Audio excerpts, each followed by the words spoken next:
O primeiro contato entre os índios e portugueses aconteceu no ano de 1500. Tanto para os índios como os portugueses tudo era estranho, pois tinham culturas muito diferentes. A carta de Pero Vaz de Caminha descreve que teve comunicação logo após os portugueses, vendo que os índios eram pessoas que não sabiam muito. Começaram a se aproveitar e então exploraram uma madeira muito rica em tintas para pintar tecidos, o pau-brasil, e depois começaram a explorar os indígenas. Isso tudo foi muito prejudicial à cultura indígena. Os portugueses ainda queriam as terras e com isso matavam os índios, passavam doenças, tudo para que aquela terra fosse deles. Por isso temos poucos indígenas. Os portugueses definem os índios como grossos, por isso eles fazem os índios se converterem e a seguirem cristianismo. Como isso, os portugueses se chamavam superior aos índios, por isso exploravam e dominavam. E assim os índios tiveram contato com o português e foi perdendo sua entendida aos poucos.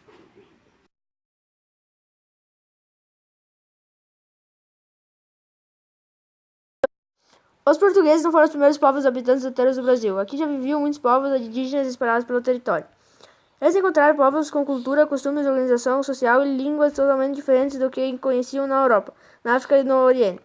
Calcula-se que em 1500 entre 3 e 5 milhões de nativos habitassem o território brasileiro, distribuídos em mais de 1000 povos que falavam aproximadamente 1.300 línguas.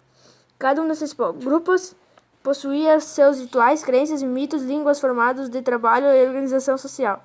As classificações foram feitas por estudiosos. As línguas mais faladas pelos indígenas do Brasil podem ser agrupadas em 4 troncos linguísticos: Tupi, Macro-G, Aruaca e Caraíba.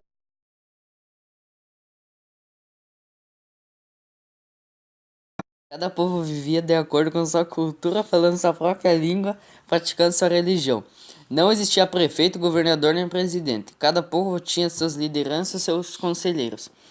Todo problema que surgia era resolvido de acordo com os costumes, a tradição do povo.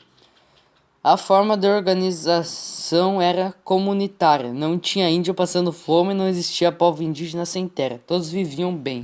Os índios possuem uma maneira própria de organizar a vida. Entre eles, tudo é dividido com o objetivo de fazer a aldeia funcionar em harmonia.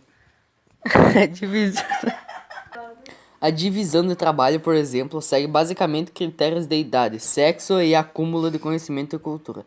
Além de trabalharem, os índios também se divertem. Nas aldeias eles fazem festas, danças e jogos. Porém, essas formas de divertimento possuem significado. Dentre os jogos, por exemplo, destacam-se as lutas. Estas são realizadas como uma forma de treinamento para as guerras e também desenvolver a parte física dos índios.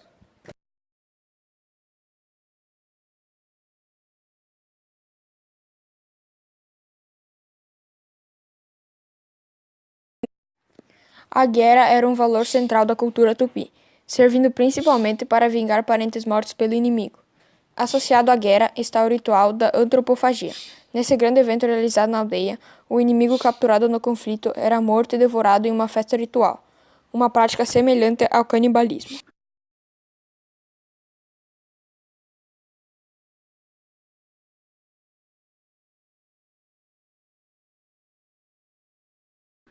Primeiro, o prisioneiro era levado à aldeia, onde podia entregar-se à rotina do lugar.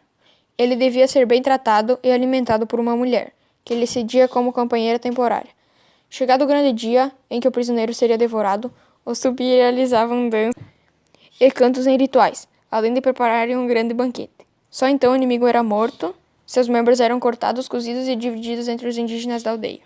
Os indígenas que comiam a carne de seu inimigo acreditavam que com isso recebiam a força e a coragem do guerreiro morto.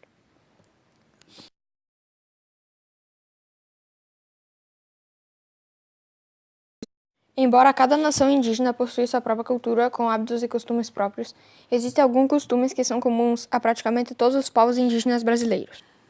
Os índios brasileiros se alimentavam exclusivamente de alimentos retirados da natureza. Faziam cerimônias e rituais com muita dança e música. Costumavam pintar o corpo nesses eventos.